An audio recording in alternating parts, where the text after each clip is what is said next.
अहिलेसम्म तपाईँहरूले यस युट्युब च्यानललाई सब्सक्राइब गर्नुभएको छैन भने बौद्ध धर्म सम्बन्धी जानकारीमूलक भिडियो प्राप्त गर्नुहुनका लागि सब्सक्राइब गरिदिनुहोला र नजिकै रहेको बेल आइकनमा प्रेस गरी हरेक नयाँ भिडियो पहिले पाउनका लागि अल नोटिफिकेसनमा क्लिक गरिदिनुहोला। धन्यवाद। चसिदेले स्वागत छ तपाईलाई यस द बुद्धिस्ट शो च्यानलमा। यस च्यानल मार्फत विगतका दिनहरूमा पनि बौद्ध शिक्षा सम्बन्धी केही जानकारी दिँदै आएका थियौं र आज पनि फेरि म बौद्ध शिक्षा सम्बन्धी त्यसभित्रका पनि विशेष सम्बोधा लिपि अर्थात् भोट भाषाका बारेमा केही जानकारी लिएर आएको छु। आशा छ तपाईहरुलाई यी विषयहरू मन पर्ने छ र यी विषय मार्फत तपाईहरुलाई केही भोट भाषा अथवा बौद्ध शिक्षा सम्बन्धी केही चासो राख्ने व्यक्तिहरूका लागि केही टेवा पुग्नेछ भन्ने आशा गर्दछु।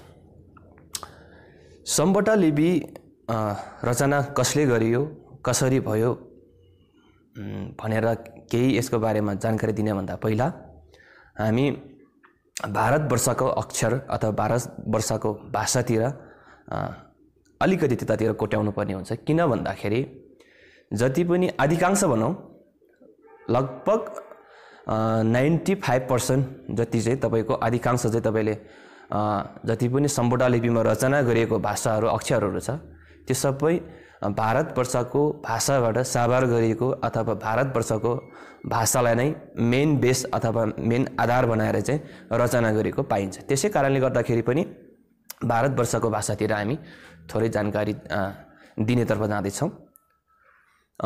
सामान्यतया अक्षर भन्नाले विभिन्न दिग्गज व्यक्तिहरू अथवा यस विषयमा धेरै नै ज्ञान भएका पोक्त ज्ञान भएका व्यक्तिहरूले विश्लेषण गरेको परिभाषा यसरी दिएको छ। मिङछिक निकी चोमसिर गुर्बी के गिदाङला हिकेसर भनेर चाहिँ सम्बोधा लिपिमा यसरी चाहिँ परिभाषित गरिएको छ। अब यसको नेपालीमा भन्नुपर्दाखेरि नाम र शब्द संरचना भाषाको लयलाई नै अक्षर भनेर भनिन्छ भनेर चाहिँ यसरी चाहिँ परिभाषित गरेको पाइन्छ। र यसको दुईवटा प्रकार दिएको छ, याङदङ साल्जे भनेर अर्थात् स्वर वर्ण र व्यञ्जन वर्ण भनेर चाहिँ सामान्यतया अक्षरहरुमा चाहिँ यो पाइन्छौं हामीले जताततै। अब आउँ भारतवर्षको भाषातिर अक्षर अथवा भाषातिर। भारतवर्षको भाषामा अथवा अक्षरमा आलिदङ काली दुई प्रकारको अथवा स्वर वर्ण र व्यञ्जन वर्ण भनेर दिएको छ। आली भन्नाले यसको नाम कसरी राख्न गयो भन्दाखेरि चाहिँ स्वर वर्ण जम्मा 16 वटा छन्। 16 वटा मध्येमा पहिलो शब्द आबाट सुरु भएको अथवा आ अक्षरको हरफबाट सुरु भएको भएर यसको नाम चाहिँ आली राखिएको। अनि त्यस्तै गरेर काली भन्नाले व्यञ्जन वर्ण 33 वटा छन् भारतवर्षकोमा भाषामा। अब काली कसरी राख्न गएको भन्दाखेरि चाहिँ 35 वटा व्यञ्जन वर्ण मध्येमा पहिलो अक्षर काको हरफबाट सुरु भएको भएर काली भनेर चाहिँ नाम यसरी राख्न गएको छ। अब यो दुईटा भयो। त्यस्तै गरी अर्को छ आकांक्षी व्यञ्जन वर्ण अर्थात् थुक्पो हिकेङा भनेर चाहिँ यसलाई दिएको छ नाम हाम्रो सम्बोधा लिपिमा। यसको डिक्सनरी अथवा शब्दकोशहरुमा नाम चाहिँ तपाईले भोट सम्बोधा लिपिमा थुक्पो हिकेङा भनेर पाइन्छौं। यसको अब ठ्याक्कै नेपालीमा उल्था गरेर अथवा डिक्सनरी अथवा शब्दकोशमा खोज्दाखेरि चाहिँ यसलाई चाहिँ आकांक्षी व्यञ्जन वर्ण भनेर चाहिँ नाम दिएको छ। 5 वटा छ यसको अक्षरहरु जम्मा। त्यस्तै गरेर अर्को छ लोपी हिकेङा सम्बोधा लिपिमा यस्तो खालको नाम उच्चारण गरिएको छ अथवा यो नाम दिएको छ। अब यसको नेपालीमा विपरीत व्यञ्जन वर्ण भन्ने दिएको छ। यसमा 5 वटा दिएको छ र अन्तिमको एउटा अक्षर छ क अक्षरको मुनि सम्बोधा लिपिको क अक्षरको मुनि स्यालाई उल्टाएर झुण्डाएको छ। यो गरी जम्मा 6 वटा। यी 4 वटा विधालाई पहिला 7औं शताब्दीमा भारतवर्षको भाषा अथवा अक्षर भनेर चाहिँ चिनाएको छ अथवा यसलाई चाहिँ लेखिएको छ। किताबतिर नि तपाईले हेर्न पाउनुहुन्छ, गुगल गर्दाखेरि तपाईले यही पाउनुहुन्छ। अब यी मध्येमा पहिला स्वर वर्णमा जाउँ। स्वर वर्णमा जम्मा भारतवर्षको भाषामा 16 वटा दिएको छ। यो नेपालीमा पनि पाउँछौं हामीले। अ आ इ ई उ ऊ रि रि लि ली इ ई ए आई ओ औ अमा भनेर चाहिँ 16 वटा दिएको छ। र त्यस्तै गरी व्यञ्जन वर्ण 33 वटा दिएको छ। यो नेपालीमा पनि लगभग एउटै जस्तो पाइन्छौँ हामीले। क ख घ घ ङ च छ च छ झ झ य ट ठ ढ ढ य त थ द ध न प फ ब भ म या र ल व श छ स ह भनेर चाहिँ यसरी 33 वटा व्यञ्जन वर्ण दिएको छ। त्यस्तै गरी आकांक्षी व्यञ्जन वर्ण अथवा थुक्पु इकिङ ग त ग प्रत्येक अक्षरको मुनि हालाई झुन्ड्याएको पाइन्छौँ। ग तक ग ज तक ज द तक द ढ तक ढ ब तक ब ल ल तक ल भनेर चाहिँ यसरी झुन्ड्याए तल मुनि ह अक्षरलाई चाहिँ झुन्ड्याएर चाहिँ रचना गरेको पाइन्छ। यसरी 5 वटा छ। अर्को छ विपरीत व्यञ्जन वर्ण अथवा लोकपी इकिङ प्रत्येक अक्षरलाई चाहिँ उल्टाएर चाहिँ रचना गरिएको अथवा लेखिएको पाइन्छौँ। तालोक्टा थालोक्ठा दालोक्टा नालोक्ना स्यालोक्छ्या भनेर चाहिँ उच्चारण गरिएको छ। यो अधिकांश प्राय जस्तो अथवा कुनै व्यक्तिहरूले यसलाई स्यालोक्ख्या भनेर पनि उच्चारण गरेको पाइन्छौँ, कुनैले स्यालोक्छ्या भनेर पनि उच्चारण गरेको पाइन्छौँ। तर यसको यो सम्बन्धी ज्ञान भएको अथवा अलिकति यो सम्बन्धी पोख्त ज्ञान हासिल गरेको व्यक्तिहरूलाई सोद्धाखेरि उहाँबाट पनि प्रतिक्रिया के पायो भन्दाखेरि यसलाई स्यालोक्छ्या नै उच्चारण गर्नुपर्छ भनेर चाहिँ पाइएको छ। त्यस्तै गरी स्यालोक्छ्या। अनि अर्को छ क अक्षरको मुनि त्यही स्यालाई नै उल्टाएर झुन्डिएको छ। क स्यालोक्छ्या भनेर चाहिँ यसरी उच्चारण गर्नुपर्ने रहेछ भनेर चाहिँ यो सम्बन्धी ज्ञान भएका व्यक्तिहरूले यसरी चाहिँ दिनुभएको थियो। यी त रह्यो भारतवर्षको भाषामा आधारित रहेर बनाएको रचना गरिएको अक्षर। अब यसलाई नै बेस बनाएर यसलाई नै मूल आधार बनाएर सम्पदा लिपितिर जाउँ। अब सम्पदा लिपि कसरी रचना गरियो? सम्पदा लिपि रचनाको बारेमा व्याख्या गर्नु पर्दाखेरि पहिला सम्पदा लिपि रचनाकारको जीवनी र रचनाकारको जीवनी सँगसँगै सम्पदा लिपि कसरी रचना गरियो त्यसको बारेमा चाहिँ यो दुईटै कुरा एकैचोटि मिसाएर भन्ने कोसिस गर्छु। अब कस्तो लाग्छ तपाईहरुलाई यसको बारेमा? सायद आशा छ तपाईहरुलाई यसको बारेमा पनि राम्रै लाग्न सक्ला। र अर्को छ सम्पदा लिपिको विस्तृत जानकारी र कतिवटा थियो, कसरी चाहिँ बनायो, के थियो भन्ने कुरा चाहिँ त्यो सायद अर्को एपिसोडमा हामी खुलाउने छौं होला। सायद यो एपिसोड अलिकति लामो हुन सक्छ। अब सम्पदा लिपितिर जाउँ। सम्पदा लिपि आचार्य थन्मी सम्पदाबाट रचना गरियो। रचना गर्नुभन्दा पहिला भोटमा अथवा तिब्बतमा मानव बस्ती विस्तार भएको देखि नै 7औं शताब्दीको अन्तिमसम्म भोटभाषीहरूको छुट्टै पहिचान बोक्ने एउटा भाषा थिएन, अर्थात् लिखित रूपमा अक्षर थिएन। यो चाहिँ भोटभाषीहरूको अक्षर हो अथवा भोटभाषीहरूको भाषा हो। जस्तो कि हामी नेपालीहरूको नेपाली भाषा, त्यस्तै गरी चाइनिजहरूको चाइनिज भाषा, त्यस्तै गरी जापानहरूको जापानिज भाषा, कोरियनहरूको कोरियन भाषा भन्ने खालको तोकेरै यसरी चाहिँ औँला ठहराउने मिल्ने खालको चाहिँ यसरी चाहिँ भाषागत रूपमा चाहिँ थिएन। यद्यपि बोलीचालीको रूपमा चाहिँ तपाईको मानव बस्ती विस्तार भएकोदेखि नै 7औं शताब्दीसम्म थियो नै, तर भाषागत रूपमा लिखित रूपमा यो नै भोटभाषीहरूको भाषा हो भनेर चाहिँ थिएन। त्यसपछि सन् 617 मा मन्त्री भोटमै भोटकै राज खानदानकै परिवारमा एउटा मन्त्रीको सुपुत्र लोन्पो अर्थात् मन्त्री थोन्मी अनुरागाता भन्ने व्यक्तिको सुपुत्र आचार्य थोन्मी सम्पदा जन्मिनुहुन्छ 617 मा। आचार्य थोन्मी सम्पदा चाहिँ मन्त्री थोन्मी अनुरागाताको सुपुत्र हुन्, यसरी चाहिँ जन्मिएको पाइन्छ। यसको उहाँको फेरि अब आमाको नाम नखुलाउँदाखेरि अलिकति अनौठो लाग्न सक्ला। अब आमाको नाम यहाँ मैले खुलाउन सकिएन, किन भन्दाखेरि अधिकांश किताबहरूमा कुनै मिस्टेक छ भनेर दिएको छ, कुनै नाम खुलाएको छैन। तर बुबाको नाम चाहिँ यसरी खुलाएको छ, थोन्मी अनुरागाताबाट चाहिँ जन्म भयो भनेर चाहिँ 617 मा जन्म भयो भने चाहिँ दिएको छ। त्यसपछि केही वर्षको अन्तरालमा 629 मा धर्मराजा सोङचेन गम्बोले 13 वर्षको उमेरमा नै भोटमा राजगद्दी सम्हाल्न थालियो। 13 वर्षको उमेरमा राजगद्दी सम्हाल्न थालिएको त्यही दिनदेखि एउटा राजाले राजगद्दी सम्हालिएको खुसियालीमा एउटा सानो कार्यक्रम आयोजना गर्यो। कार्यक्रम आयोजना गर्दाखेरि विशेष अतिथिको रूपमा नजदिकका राज खानदानका नजदिकका अथवा भोट देशका जति पनि छिमेकी साथीहरू उहाँलाई निमन्त्रणा गर्ने निधो गरियो। त्यसपछि साथसाथै जति पनि दरबारभित्र धेरै समयदेखि धेरै दिनदेखि धेरै वर्षदेखि कार्यकाल सम्हाल्दै आएको दिग्गज व्यक्तिहरूलाई सम्मान स्वरूप केही उपहार दिने निधो पनि गरेर एउटा कार्यक्रम आयोजना गरियो र साथसाथै शुभकामना आदान प्रदान गर्ने कार्यक्रम पनि लागि पनि यसरी चाहिँ आयोजना गर्दाखेरि के गर्ने भन्दाखेरि बोलाउनु पर्दाखेरि त्यतिखेर कस्तो थियो भन्दाखेरि पत्र मार्फत लेखिएर निमन्त्रणा गर्ने चलन रीति रहेछ।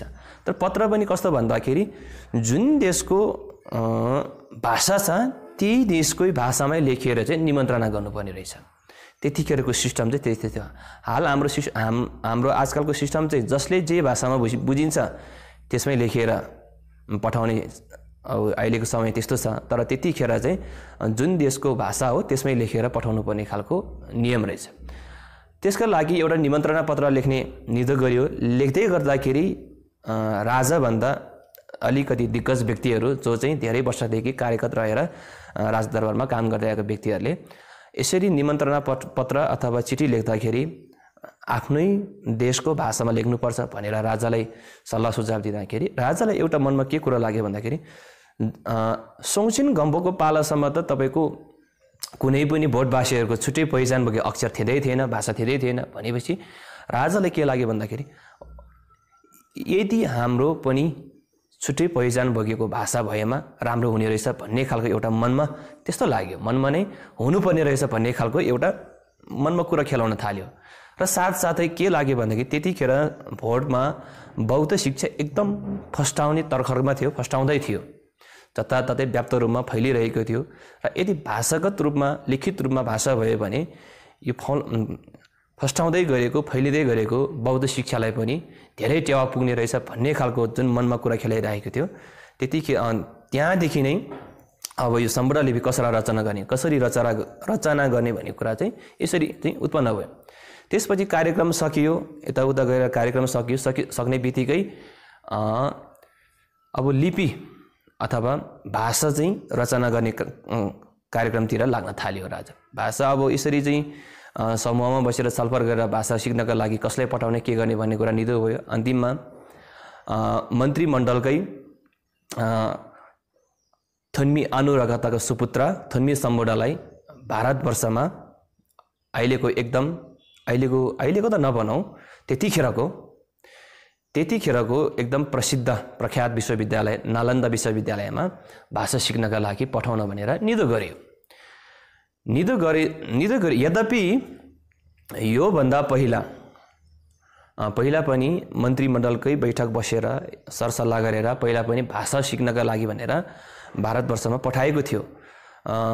16 जना व्यक्तिलाई लगभग 17-18 वर्षको उमेरको 16 जना एकदम तीव्र मगज भएका भोटवासी बासिन्दाहरूलाई 16 जनालाई पहिला पनि पठाएको थियो। पठाउँदाखेरि के भयो भन्दाखेरि सिक्ने सम्भव भएको थिएन। कुनै बीच बाटोबाटै फर्कियो, किन भन्दाखेरि भोटदेखि भारतसम्म आउनलाई एकदमै बाटो अप्ठ्यारो, अहिलेको जस्तो सुविधाजनक थिएन, सलभ सुविधा थिएन।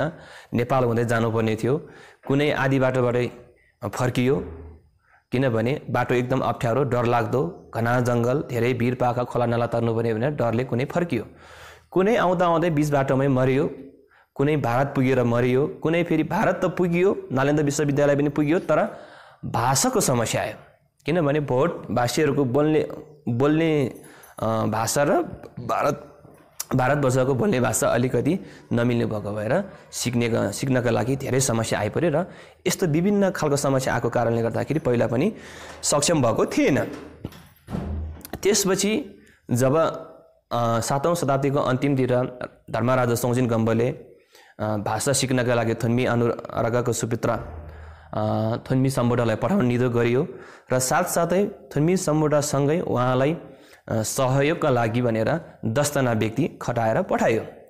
यसरी चाहिँ भाषा सिक्नका लागि उहाँहरू भोटबाट भारततिर निस्किने भयो। निस्किने क्रममा नेपाल हुँदै भारत छिरेको भनेर चाहिँ यसरी उल्लेख गरेको पाइन्छ हामीले किताबतिर। सायद त्यतिखेरको जुन सिमाना हेर्दाखेरि चाहिँ अहिले रसुवागढी अथवा हाम्रो यो तातोपानी नाका हुँदै हुनसक्छ, यो ठ्याक्कै यही हो भनेर चाहिँ भन्न सक्ने अवस्था नभएको कारणले गर्दाखेरि तोकिन सकेन। जस मेरो अन्दाजमा भन्नुपर्दाखेरि चाहिँ सायद कि त रसुवागढी हुनुपर्छ कि त चाहिँ तातोपानी नाका हुँदै यसरी चाहिँ छिरेको हुनुपर्छ। नेपाल छिर्दै उहाँहरू यसरी चाहिँ भारत पुग्नु हो। भारत केही हप्ताको हिँडाएपछि अथवा महिनौँ लाग्यो होला सायद, केही हप्ताको हिँडाएपछि चाहिँ भारत नालन्दा विश्वविद्यालय पुग्यो। नालन्दा विश्वविद्यालय पुगिसकेपछि त्यहाँका भारतवर्षका एकदम प्रख्यात त्यतिखेरको अथवा दक्षिण भारतका एकदम प्रख्यात व्यक्ति जो चाहिँ व्याकरण र अक्षरको विधामा पोक्त ज्ञान भएको व्यक्ति आचार्य लिजिन कहाँ पुग्यो र उहाँसँग भेटघाट गरियो। भेटघाट भएपछि भोटका कस्तो समस्या आइरहेछ, के भइरहेछ भन्ने कुरा वृत्तान्त पुरा आचार्य लिजिनलाई सुनाउन थालिसकेपछि आचार्य लिजिनले भाषा सिकाइदिनका लागि अनुरोध गरियो। विनम्रतापूर्वक अनुरोध गरिसकेपछि आचार्यले पनि सिकाउने निधो गर्यो र सिकाउने कार्यक्रम यसरी सुरु भयो। सुरु भइसकेपछि विभिन्न प्रकारको व्याकरण, विभिन्न प्रकारको अक्षरहरू सिकिसकेपछि केही वर्षको अन्तरालपछि फेरि पनि आचार्य लिजिनकै आदेशमा अब चाहिँ तिमी पण्डित लारिक पिसेङ्गेबाट सिक्नु भनेर चाहिँ थुन्मी सम्बोटालाई आदेश दियो र सोही आदेशलाई मनन गर्दै आचार्य लारिक पिसेङ्गेबाट फेरि पनि व्याकरणका पाठहरू, अक्षरका विधिहरू सबै सिक्न थाल्यो। सिकिसकेपछि फेरि अर्को विषय पनि सिक्यो। अर्को के भन्दाखेरि तर्कशास्त्र सम्बन्धी पनि ज्ञान लियो। त्यसपछि इष्टदेव अवलोकेश्वरको तन्त्रशास्त्र 21 वटा यी विधाहरू पनि सबै सिक्न थाल्यो र सिकिसकेपछि अन्तिममा आचार्य लारिक पिसेङ्गे र आचार्य पण्डित लिजिनसँगै राखेर धर्म उद्गम कसरी भएको भन्ने कुरा पनि ज्ञान लिने मौका पाइयो। यसरी नालन्दा विश्वविद्यालयमा सिकाउने कार्यक्रम 7 वर्षसम्म चल्यो। 7 वर्षसम्म सिकिसकेपछि आचार्य थुन्मी सम्बोटामा भोटमै फर्किने निधो गरे र फर्किँदाखेरि भोटको भाषा रचना गर्दाखेरि अब अक्षर रचना गर्दा केही सजिलो होस् भनेर भोट भाषाकै भारतवर्षको भाषामा रचित एउटा व्याकरण बुक र धर्मराजा सोङचिन गम्बाले मगाउनु भएको केही किताबहरू सँगै बोकेर फर्किसकेपछि भोटमा पुगेर धर्मराजा सोङचिन गम्बो कहाँ पुगेर सम्पूर्ण वृत्तान्त यसरी सुनाउन थाल्यो। यसरी सिकियो, यस्तो भयो भनेर सिकिसकेपछि उहाँले मगाउनु भएको पुस्तक पनि बुझाइसकेपछि धर्मराजाले पनि खुसी व्यक्त गर्दै अब भाषा र अक्षर रचना गर्न आदेश दियो। आदेश दिइसकेपछि आचार्य थुन्मी सम्बोटाले जम्मा भारतवर्षकै भाषालाई बेस बनाएर आधार बनाएर जम्मा 39 वटा रचिएको छ भनेर चाहिँ यसरी दिएको छ। अब 39 वटा के हो भन्दाखेरि भारतवर्षको भाषामा अक्षरमा स्वर वर्ण 16 वटा दिएको छ। 16 वटाबाट 4 वटा चाहिँ साभार गरिएको छ। के हो भन्दाखेरि इ उ ए ओ 4 वटा, अघिको इ आशब्दको उ आडिङ्बो ए अनर ओ, यसरी चाहिँ स्वर वर्ण 4 वटा चाहिँ यसरी लिएको भनेर चाहिँ लेखिएको छ। र त्यसपछि विपरीत व्यञ्जन वर्ण र अनि आकाङ्क्षी व्यञ्जन वर्ण केही फरकै छैन, भारतवर्षमा जस्तो थियो त्यस्तै नै साभार गरेर राखिएको छ। विपरीत व्यञ्जन वर्ण तालोक्टा थलोक्टा नलोक्ना स्यालोक्छा कस्यालोक्छा भनेर चाहिँ दिएको छ। त्यस्तै गरी आकाङ्क्षी व्यञ्जन वर्ण त्यही अघिकै भारतवर्षकै जस्तो थियो त्यही नै राखिएको छ। ग तग ज तग द तग ड तग र ला तग ला चाहिँ यसरी दिएको छ।